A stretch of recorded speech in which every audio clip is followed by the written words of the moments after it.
Hi, it's Gordon here with another edition of our Unscripted Series. And this week I'm going to just show you how we cut a nut for the strings.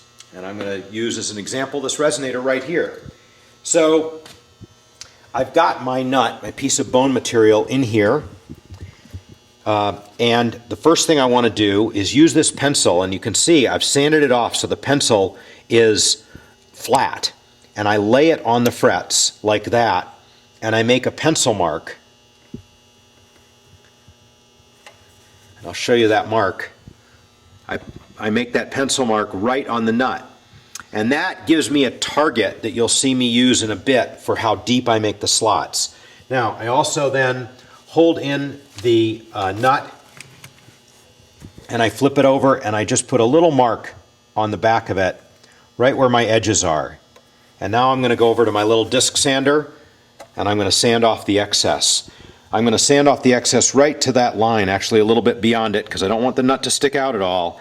But here I'm going to leave about a 30-second of clearance over that line. I can always sand down more later, but I just want to start to give it that radius that I expect from the fretboard. Here we go.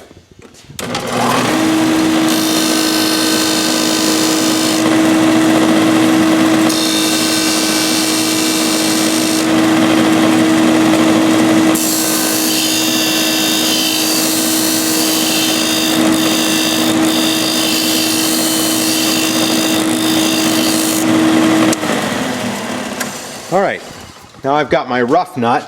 I'm going to put it back in. Then I'm going to use my ruler, which has 30 seconds of an inch on it. And the first thing I'm going to do is center that ruler. I'm going to come in from each side, 1/8 of an inch.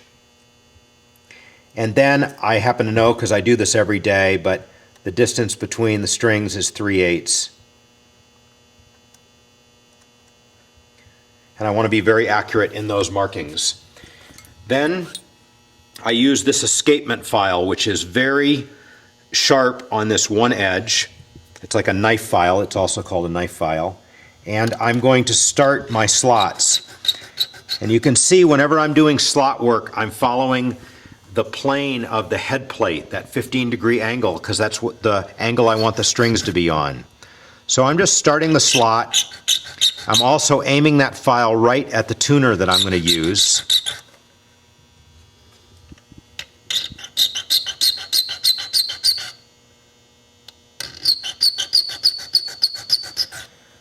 Okay, now then for the A string and the E string, I have some gauged saws. This one's 25 thousandths of an inch, which is perfect to start my slot for the A string. Again, I'm following that 15-degree angle of the head plate. I'm not following the plane of the fretboard. And I'm looking from this side, and I want to saw right down close to the pencil mark, but not quite into it. And now I'm going to use the other saw, a little fatter, for the E string. Now, I have these feeler gauges, and I have two of them together, and together they make 50 thousandths of an inch. And I only know that from trial and experience and experimenting, trial and error, that this 50 thousandths, I'm going to just brush this off because it bugs me. Having a nice brush on your bench is really helpful. I know from trial and error that that 50 thousandths sandwich is exactly the right amount, that if I put it under here and I file until my file just barely touches that the string will be at the right height and the right action at the first fret, or maybe slightly high, and I can adjust it down later. So I'm going to take my 24 thousandths, this is a jeweler's file, and I'm going to start. And I'm going to put my feeler gauge in there, and I can feel there's a little bit of space. I just made 2 light passes, and it's perfect. E string. First thing I do is just get it so it moves in there smoothly. I test. Little bit of space. That's all I want. Okay, the G and the C, I don't have a gauge saw for those, not big enough one. I need a 32 thousandths nut slot in the nut, so I just do this with my file.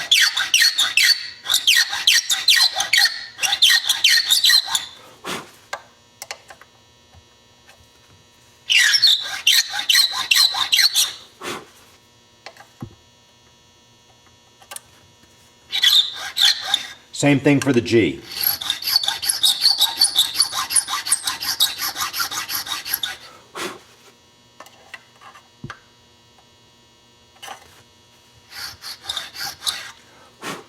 Okay, I've got my slots cut roughly. Now, I pull out my nut. I'm going to come over here to my nut and saddle vise. I'm going to put it in there. These are great vices. And I'm going to use this abrasive cord. And the first thing I'm going to do is clean up each one of those slots. And you can see I'm still going down that 15-degree plane of the head plate, the way that I did the slots. Just a couple passes with the abrasive cord. I don't want the strings to be breaking because they're getting a sharp edge. And now I have these great nut and saddle files. So I'm going to start with a medium. I don't want any sharp edges on the nut. So the first thing I do is bevel the back.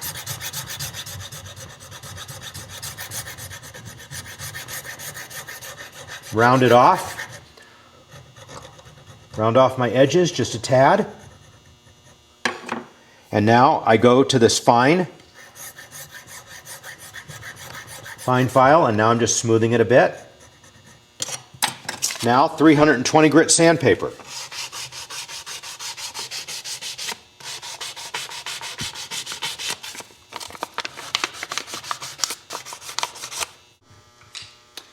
So now I've done what I think of as rough cutting the nut.